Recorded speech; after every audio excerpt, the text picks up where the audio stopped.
और पीने तक पूरी तरीके से पाबंदी है। कानून तोड़ने पर सख्त सजा का प्रावधान भी है, लेकिन जमीनी हकीकत कुछ और ही कहानी बयां कर रही है। शराबबंदी को लागू हुए करीब 10 साल हो चुके हैं, फिर भी मौत की घूंट बेचने का काला धंधा थमने का नाम नहीं ले रहा है। कल की ही घटना है, मोतिहारी में जहरीली शराब ने एक बार फिर कहर बरपाया है। कल से शुरू हुआ मौत का सिलसिला आज सुबह तक 4 लोगों की जान ले चुका है।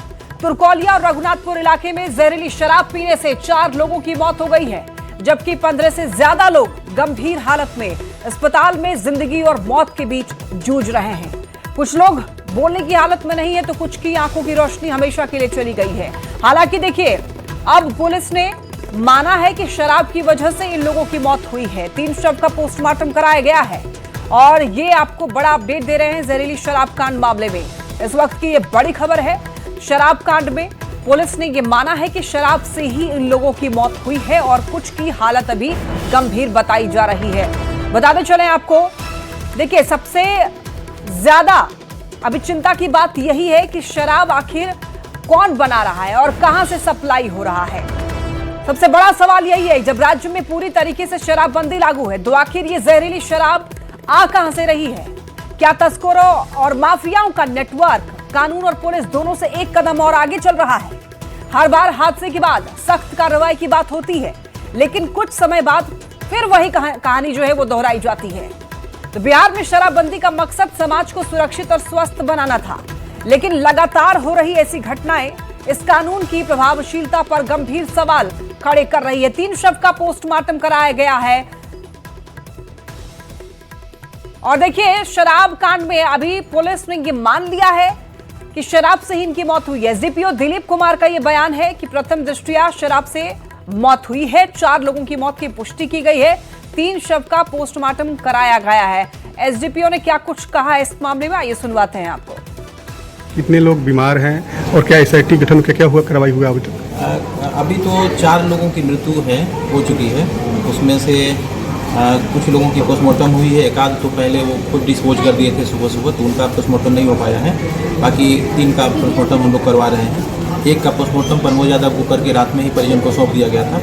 उनकी तरफ से आवेदन भी आया, वो FIR हो चुका है और उसमें जिन पर आरोप लगा है, वीरालाल राय हैं, उनको अरेस्टिंग हो गई है। एक जम्बू बैठा है, उनकी भी अरेस्टिंग हो गई है और एक और भी मतलब 12-15 लोगों की अरेस्टिंग अभी तक हुई है। तो परिजनों के द्वारा या जो घायल व्यक्ति हैं उनके द्वारा बताया गया जिसका नाम, उन सबकी अरेस्टिंग हो चुकी है और उसमें एक चौकीदार को भी डिटेन किया गया है ना, तो उनको भी संलिप्तता अगर होगा तो उनको जेल हम लोग भेजेंगे। 6 लोग अभी इलाजरत हैं, जो 2 हैं RC हॉस्पिटल, मदन राज हॉस्पिटल में यहाँ पर ही मोतिहारी में। 3 लोग रेफर हो गए हैं मुजफ्फरपुर, उनका हालत वहाँ से पता करके बताएंगे। एक राजेंद्र यादव हैं जो सदर हॉस्पिटल में भर्ती हैं, जिनको देखने के लिए हम लोग आए हुए हैं। अब बाकी 7 लोग हैं जो इलाज करवाए हैं और वो सुरक्षित हैं, वो घर चले गए हैं। कितने लोगों का सूचना है? सभी लोग अभी जो लोग इलाजरत हैं या जिनकी मृत्यु हो गई, सभी लोग शराब का सेवन किए थे? हाँ, अभी प्रथम दृष्टिया तो यही लग रहा है कि शराब के सेवन किए हैं। ये सप्लाई लंबा हुआ था क्या, मतलब चेन पकड़ाया कि नहीं? चेन पकड़ा गया है, चेन पकड़ा गया है। इस चेन में हो सकता है और लोगों का नाम जुड़े, तो उसको हम लोग कार्रवाई करेंगे। लेकिन जो फर्स्ट मतलब स्टेप में जिनसे ये माल खरीदे हैं, उनकी अरेस्टिंग हो गई है और पूछताछ की जा रही है कि वो कहाँ से माल लाए हैं, तो उस चेन को हम लोग खंगाल रहे हैं। जल्दी से उसकी भी गिरफ्तारी हो जाएगी। मोतिहारी में जहरीली शराब कांड में अब तक 4 लोगों की मौत हो चुकी है, जबकि 15 से ज्यादा लोग बीमार हैं और अलग अलग अस्पतालों में सभी लोग भर्ती हैं। हालांकि पुलिस ने अब 6 लोगों के ही बीमार होने की बात मानी है और 7 लोगों के ठीक होकर घर लौटने का दावा किया है। वहीं कल तक शराब कांड को पूरी तरीके से नकार रही पुलिस अब दबी जुबान से ही सही जहरीली शराब से मौत की बात मानने लगी है। साथ ही 4 लोगों की मौत के बाद अब एक्शन में भी दिखाई दे रही है पुलिस और मुख्य आरोपी नागा राय को गिरफ्तार किया गया है। आरोपी जम्मू बैठा भी गिरफ्तार हुआ है। बताते चले आपको, साथ ही एक और आरोपी को गिरफ्तार किया गया है। पुलिस ने इस शराब कांड में परसौना के चौकीदार भरत राय को भी दोषी माना है और उसकी संलिप्तता मानते हुए निलंबन के बाद उसे गिरफ्तार कर लिया है। तुरकोलिया थाने के SHO उमाकांत मांझी को भी निलंबित कर दिया गया है। तुरकोलिया और रघुनाथपुर दोनों थाने में हत्या का केस दर्ज कराया गया है। पुलिस ने यह दावा किया है कि जहरीली शराब कांड के चेन को पुलिस ने तोड़ दिया है। जहां से देसी शराब और कच्चा माल खरीदा गया था, वहां तक पुलिस ने कार्रवाई की है। करीब 15 लोग अब भी बीमार हैं और अस्पताल में भर्ती हैं, लेकिन जो पुलिस कह रही है, इनमें से कुछ लोग ठीक होकर घर चले गए हैं और कुछ अभी भी इलाजरत हैं। और बता दें आपको, इनमें से कुछ लोग ऐसे हैं जिनकी आंखों की रोशनी चली गई है। कल तक शराब कांड से इनकार कर रही थी पुलिस, पूरे मामले पर पर्दा डालने में लगी हुई थी पुलिस, लेकिन अब इस मामले में एक्शन लेना शुरू किया गया है। एक मृतक प्रमोद यादव के परिजन के आवेदन पर तुरकोलिया थाने में हत्या का केस दर्ज कराया गया है, जबकि परसौना की चौकीदार भरत राय को निलंबित कर कार्रवाई की खाना पूर्ति की गई है। साथ ही पूरे मामले की जांच के लिए एसडीपीओ के नेतृत्व में एक एसआईटी गठित की गई है। जहरीली शराब कांड का ये हाल तब है जबकि अभी मार्च महीने में ही छपरा के मशरक और पानापुर में भी जहरीली शराब की ऐसी घटना हो चुकी है, जिसमें 4 लोगों की जान गई थी। लेकिन बावजूद इसके जहरीली शराब के धंधे के खिलाफ ना तो पुलिस की सख्ती दिखाई दे रही है और ना ही लापरवाह और दोषी पुलिस कर्मियों के खिलाफ कोई बड़ी कार्रवाई हुई है। शराब कांड से जुड़ी बड़ी खबर इस वक्त आपको बता रहे हैं, और एक और व्यक्ति को अस्पताल लाया गया है, आपको बताते चले। और यहाँ पर बताया जा रहा है कि रमेश यादव को अस्पताल लाया गया है। रमेश यादव की आंख की रोशनी गई है। मोतिहारी जहरीली शराब कांड और इस मामले में प्रशासन ने अब कार्रवाई करना शुरू किया है। चौकीदार भरत राय को गिरफ्तार किया है। परसौना का जो चौकीदार है भरत राय और तुरकोलिया का एसएचओ सस्पेंड किया गया है इनको। उमाशंकर मांझी लापरवाही में इनको निलंबित किया गया है। बताते चले आपको, रघुनाथपुर में भी हत्या का मुकदमा दर्ज हुआ है।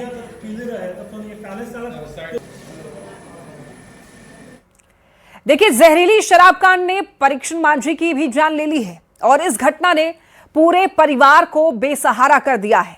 परीक्षण मांझी की 4 बेटी है, 2 बेटे हैं और अगले महीने यानी 13 मई को एक बेटी की शादी होनी थी। लेकिन शादी से महज 1 महीने पहले बेटी के सिर से पिता का साया छिन गया है, जिसके बाद पूरे परिवार पर दुखों का पहाड़ टूट पड़ा है। परीक्षण मांझी मजदूरी करके परिवार चलाता था। पूरे परिवार की जिम्मेदारी सिर्फ उन्हीं पर थी। 4 लोगों की मौत हुई है, उसमें एक ऐसा भी परिवार है परीक्षण मांझी, जिसकी बहन और उनका बेटा है। ये बताओ कि बाबूजी मर गए, अब कैसे चली? मना ना करे कि बाबूजी मने करत रहनी है मने न करम स मने तो करते रहनी। अब कय भाई बाड़ा तू? 4 आ बहन कय गो बा? शादी उतर के दिन उतरल का बहन के? दिन उतराल बा। तो शादी के पहले ही हो गए। अब कमाए वाला कय गो लोग बा तोरा घर में? कहां दानी से घर आई रहले तो सब लोग कमा लोग, पप्पो कमाई लन। हां मना ना करेला पापा के जाओ ना। मने करत रहनी, इतना समझावत रहनी रहते पर अब तो बहन की शादी हुई तब तो बड़ा दिक्कत हुई ना। सची दीदी, तो शादी दिन उतरल बा बहन? हां दिन उतराल बा, ना मानत रहल हमनी से बैसाख में के दिन उतराल बा। अच्छा, ना केतनो करब सो त ना मानियन, उनका चोरा के कहत से पी गेलिए ना के वो मना कलम में ना माने ना। के कय गो लड़का उनकर लकर हुआ भाई के? हमरा भाई के लड़का 4 गो बा। और लड़की कय गो बा? 2 बहिन बा, सत एगो के शादी होत लका, ये थी एगो 2 गो कुंवार बा। अच्छा, आ रोज कमाई मार लेना, कथी काम कर लेना? ये जो गाड़ी काम करत रहना। आ जो दारू शराब पिए लेना। हां, दोसर कथी काम? तो बड़ा दिक्कत हो जाई, परिवार के बड़ा दिक्कत हुई। कमाए वाला आदमी जब से चल गेल ना। हां, दिक्कत तो होबे करे। अब तुम लोग अब किसी को मना तो करोगे कि शराब वराब नहीं के पिए के? कोई कहे कि बड़ा घटना हो गई तोरा घर में, बाबूजी गुजर गए। अब और भी लोग के मना करिया तो उन्हीं ना पीवा लोगन शराब लोग नहीं पीता है ना। एक दिन आलू पिया ना। 4 भाई बड़ा लोगन, चारू। तू कितना नंबर बड़ा? 2 नंबर बड़ा। अब दिक्कत हो गई बहुत ना। दिक्कत बहन के शादी उदी के भी अब दिक्कत हो गई। शादी के दिन उतरा लग। कब शादी रखा? 5 में 13 14 के 13-14 के दिन उन सब उतरा के तिलक उलक सब हो गए लखा। सब और बाकी रहला दे दे पैसा बाकी लखा देवे। बिल्कुल, देखिए परीक्षण मांझी का बेटा है और उनकी बहन है। 4 भाई है, 2 परीक्षण मांझी को बेटी भी थी। एक बेटी की शादी की दिन भी तय हो गई थी।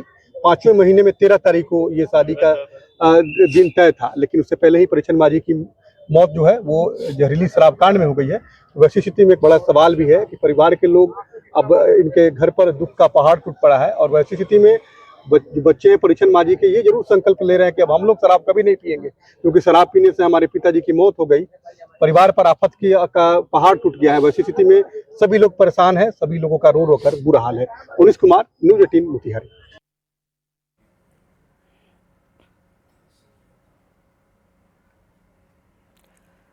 और ज्यादा जानकारी के लिए न्यूज़ 18 संवाददाता अवनीश हमारे साथ जुड़ चुके हैं। अवनीश, मौत के आंकड़े बढ़ चुके हैं और जितने लोग घायल हैं उनके भी आंकड़े बढ़े हैं कल से अब तक, यानी कि जो लोग बीमार हैं, माफ कीजिएगा। तो ऐसे में पुलिस प्रशासन का क्या कहना है? इस नेटवर्क को पूरी तरीके से ध्वस्त करने में पुलिस क्या कुछ नए तरीके अपना रही है? क्योंकि पुराने जितने भी उनके हथकंडे थे वो सब फेल हो जाते हैं। बिल्कुल, देखिए मौत का आंकड़ा जो है वो 4 पहुंच गया है और बीमार जो लोग हैं, जो शराब के सेवन करने वाले लोग हैं जिससे बीमार हुए हैं, उनके आंकड़े में भी लगातार इजाफा हो रहा है। देखिए एक्शन की बात करें तो एक चौकीदार को हिरासत में लिया गया, गिरफ्तार किया गया है और तुरकोलिया थाने के जो प्रभारी हैं उनको जो है निलंबित कर दिया गया है। सबसे बड़ी कार्रवाई हुई है और जो उन इलाके में जहां पर ये घटना घटी है, मेडिकल कैंप लगाया गया है। माइकिंग करके लोगों को जागरूक कर रहा है कि जिन लोगों की भी तबीयत खराब है या जिनको परेशानी है, जिन्होंने शराब का सेवन किया है, पुलिस के डर से वो नहीं बोल पा रहे, वैसे लोग जो है प्रशासन को सूचना दे, उनका इलाज जो है वो कराया जाएगा। देखिए अभी तक लगातार कार्रवाई हो रही है, अब एक्शन भी दिखना शुरू हो गया है और ये जहरीली शराब कांड जहां हुई है रघुनाथपुर और तुरकोलिया थाने इलाके में, ये कोई पहली घटना नहीं है, इससे पहले भी ये घटना घटी थी। लेकिन अवनीश, सवाल ये कि चौकीदार को सस्पेंड करने से क्या होगा? बड़े अधिकारी क्या कर रहे हैं? उत्पाद विभाग की टीम पूरी क्या कर रही है? बिल्कुल, ये बड़ा सवाल है कि केवल चौकीदार पर कार्रवाई करना और बड़े अधिकारी या बड़े पुलिसकर्मी पर कार्रवाई नहीं होना, ये जरूर जो है लगातार चर्चा है, इससे भी हो रही है कि आखिर दोषी कौन है। देखिए स्थानीय स्तर पर जो चौकीदार है उनको इसकी पूरी जानकारी जरूर रहती है कि कौन कौन लोग शराब के कारोबार में जुड़े हैं, कौन कौन लोग शराब कारोबारी हैं, देसी शराब या विदेशी शराब के कारोबार से जुड़े लोग हैं। इसका नेटवर्क बड़ा लंबा चौड़ा है। देखिए हर गांव इलाकों में शराब बंद जरूर रहा है, भले ही दबी जुबान से लोग नहीं बोल रहे हैं, लेकिन खासतौर पे जो पूर्वी चंपारण का जो सीमावर्ती इलाका है या मोतिहारी शहर पे जहाँ ये घटना घटी है, रघुनाथपुर और तुरकोलिया थाना इलाके में, यहाँ जो नदी किनारे धनौती नदी है उसके किनारे देसी शराब का निर्माण धड़ल्ले से होता है। इसकी जानकारी पुलिस को भी होती है, थाने को भी होती है, बड़े अधिकारी को भी होती है, लेकिन इसकी जानकारी होती है लेकिन एक्शन बहुत कम होता है। ये बड़ा सवाल है, आखिर जो नेटवर्क है, नेटवर्क आखिर खत्म क्यों नहीं हो रहा है? लोग जो है भले जेल जाते हैं, जेल से निकलते हैं, फिर वही कारोबार करते हैं। जो शराब बेचने वाले लोग हैं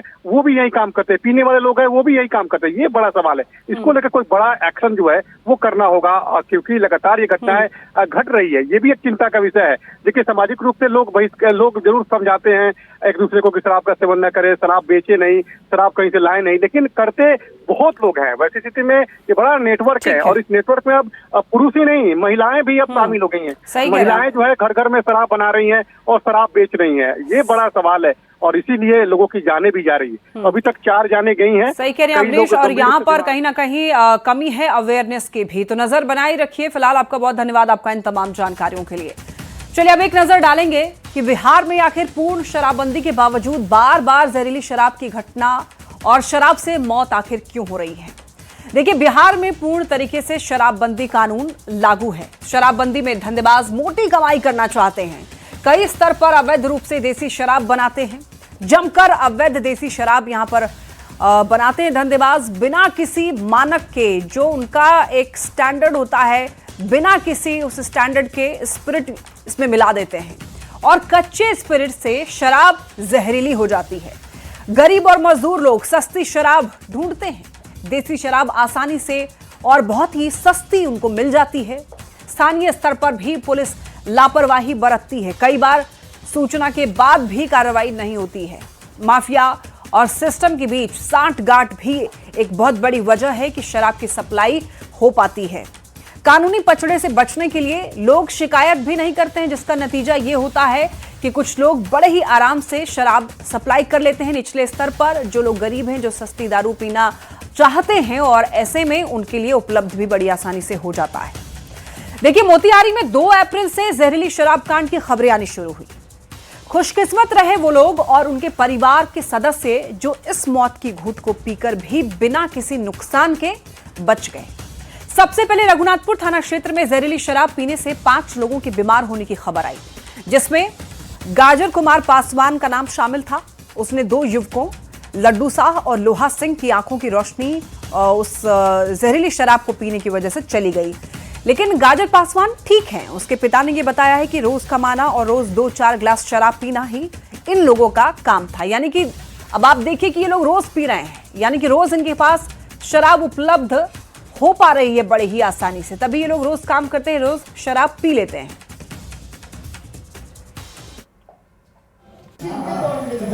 ये लोग डेली पिए तरह सही डेली यहाँ लोग माने कमाई या जरूर 2 गिलास 4 गिलास जग पी रोज।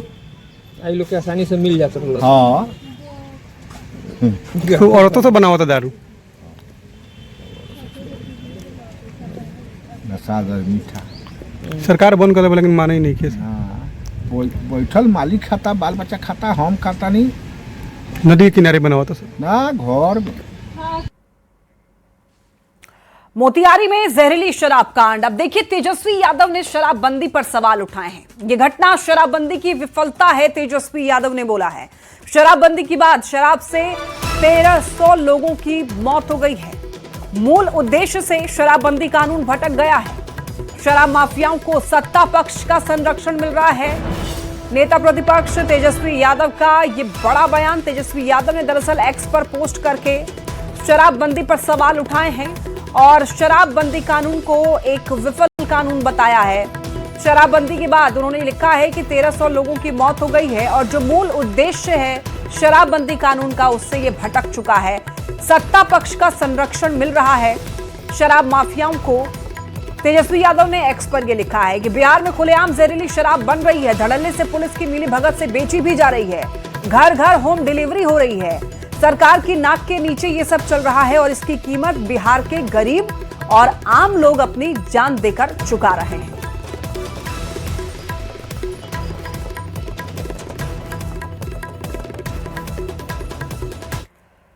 एक बार फिर देखिए, मोतिहारी में जहरीली शराब कांड में अब तक 4 लोगों की मौत की खबर है, जबकि 15 से ज्यादा लोग ऐसे हैं जो कि बीमार हैं। कुछ लोगों की आंखों की रोशनी भी जा चुकी है।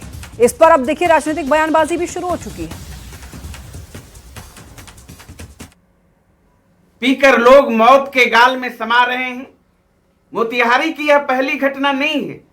लगातार राज्य भर में इस तरह की घटना घट रही है। शराबबंदी कानून के बाद से अब तक लगता है 5000 से अधिक लोग जहरीली शराब पीने के कारण मौत के गाल में समा गया। खुलेआम सत्ता संरक्षित माफिया शराब का अवैध कारोबार कर रहे हैं, लेकिन इस सरकार को उससे तो कोई चिंता नहीं है। सिर्फ और सिर्फ नीतीश भाजपा सरकार को कुर्सी की चिंता है। सरकार प्रतिबद्ध है इस प्रकार की घटनाओं को रोकने के लिए। तभी देखिए एसआईटी का गठन किया जाता है, पदाधिकारियों को निलंबित किया जाता है, ताकि इस प्रकार के जो घटनाएं होती है उसको रोका जाया जा सके।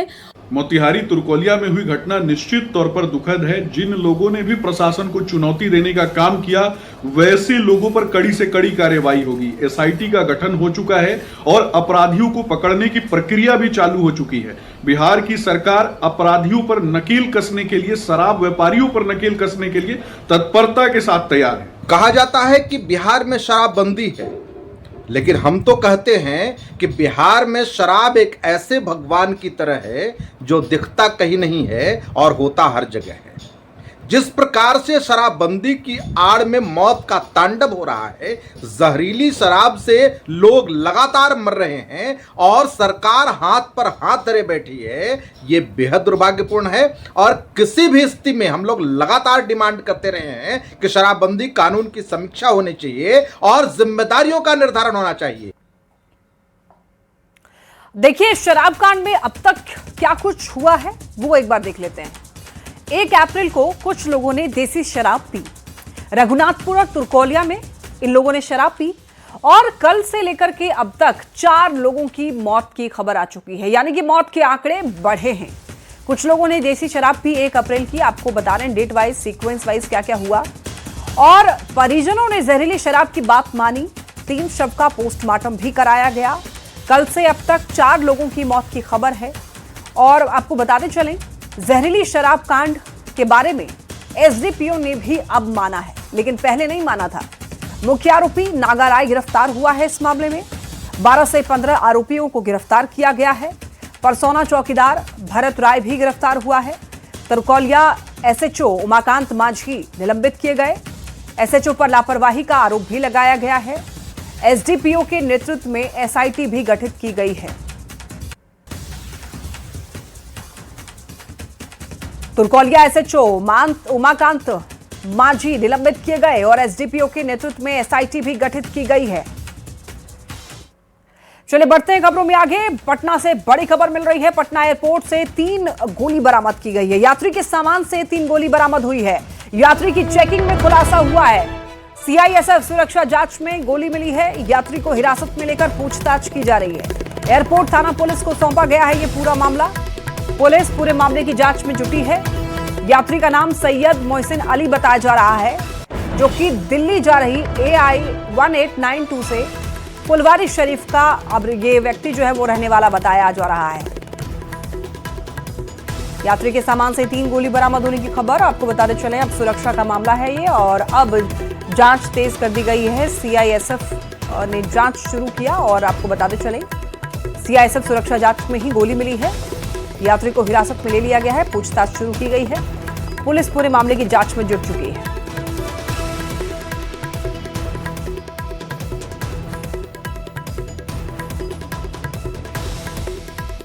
मधेपुरा से बड़ी खबर, सील रेस्टोरेंट में चोरी हुई है। देखिए यहां पर बताया जा रहा है कि कूल मून रेस्टोरेंट को निशाना बनाया गया। ताला तोड़कर अंदर चोर घुस गए।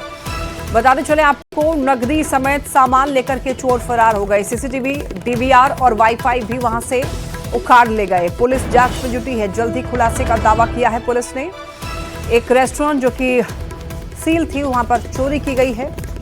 कूल मून रेस्टोरेंट को निशाना बनाया गया है। इस रेस्टोरेंट का नाम कूल मून है। ताला तोड़कर चोर अंदर घुसे और इसके बाद नकदी समेत कई सामान लेकर के चोर फरार हो गए। वहां पर लगे सीसीटीवी कैमरा, डीवीआर और वाईफाई भी उखाड़कर चोर ले गए। यहीं पर था वाईफाई और डीवीआर। रेस्टोरेंट बंद ही है तो हम लोग चले जाते हैं। तो सील था तो हम लोग दिन में 1 बार या 2 बार इधर से आते थे देखने के लिए। कल भी 3 बजे शाम में आए थे, देख के गए थे। बांस का है तो डर तो लगा ही रहता था, लेकिन सब कुछ यथावत था। आज सुबह नहीं आ पाए और आज शाम में आए, और जब आए तो देखे कि यहाँ पर जो है हमारा ऑफिस का ताला टूटा हुआ है, टीवी बाहर रखा हुआ है, कंप्यूटर सब है, गल्ला तोड़ा हुआ है और ऑफिस में जो गोदरेज है वो अभी छत बिछत है, उसमें भी पैसा था रजकी। बाबा सिंहेश्वर मंदिर में से जो है ना हम लोग रजकी लाते थे, तो 2 पन्नी में वो रजकी था। चलिए बढ़ते हैं खबरों में आगे। तेजस्वी यादव ने बिहार को देश का सबसे गरीब राज्य बताया। उन्होंने बिहार की तुलना केरल से करते हुए विकास, शिक्षा और स्वास्थ्य व्यवस्था को लेकर टिप्पणी की। तेजस्वी ने केरल की उच्च साक्षरता दर, बेहतर स्वास्थ्य सुविधाओं और मजबूत इंफ्रास्ट्रक्चर का जिक्र करते हुए ये कहा कि बिहार को भी उसी दिशा में आगे बढ़ना चाहिए।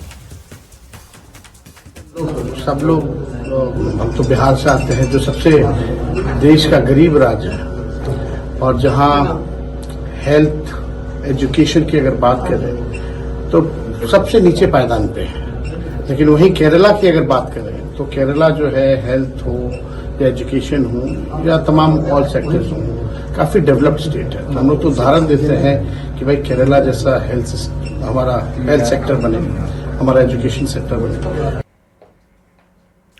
देखिए केरला में चुनाव प्रचार के दौरान तेजस्वी यादव के दिए एक बयान में बवाल मचा दिया है। वो आपने अभी सुना कि उन्होंने क्या कहा। केंद्रीय मंत्री चिराग पासवान ने इस मामले को कहा है कि समस्या हमें इस बात की है कि आप नेता प्रतिपक्ष हैं और दूसरे राज्यों में वोट बटोरने के लिए आप अपने ही राज्य को बदनाम कर रहे हैं। किसकी वजह से ये राज्य गरीब बना? 90 का दशक क्या लोग भूल गए हैं? 2 दशक लगे हमें आधारभूत संरचना तैयार करने के लिए। 90 के दशक में जैसी आर्थिक सामाजिक व्यवस्थाएं थी, जिसे जंगल राज के नाम से बुलाया गया, अगर वो परिस्थितियां नहीं होती तो आज हमारा राज्य भी किसी अन्य राज्य से पीछे नहीं होता। नेता प्रतिपक्ष जैसे महत्वपूर्ण पद पर होने के बावजूद आप दूसरे राज्यों में जाकर इस तरह की बातें करते हैं, शर्म आनी चाहिए, ऐसा चिराग पासवान ने कहा है। बात की है कि आप नेता प्रतिपक्ष हैं, दूसरे राज्यों में वोट बटोरने के लिए आप अपने राज्य को बदनाम कर रहे हैं, ये गलत है ना। और अगर आप बदनाम कर रहे हैं किस बात को लेकर कि गरीब राज्य है, किसकी वजह से ये राज्य गरीब बना? 90 का दशक क्या लोग भूल गए हैं? 2 दशक लगे हम लोग को बेसिक इंफ्रास्ट्रक्चर बिहार में तैयार करने के लिए। अगर ये हालात 90 के दशक में बिगड़े नहीं होते, 90 के दशक में जिस तरीके से आर्थिक सामाजिक व्यवस्थाएं थी बिहार में, जिसको जंगल राज के नाम से बुलाया गया, अगर वो परिस्थितियां नहीं होती तो आज मेरा राज्य किसी और राज्य से, विकसित राज्य से कतई पीछे नहीं होता।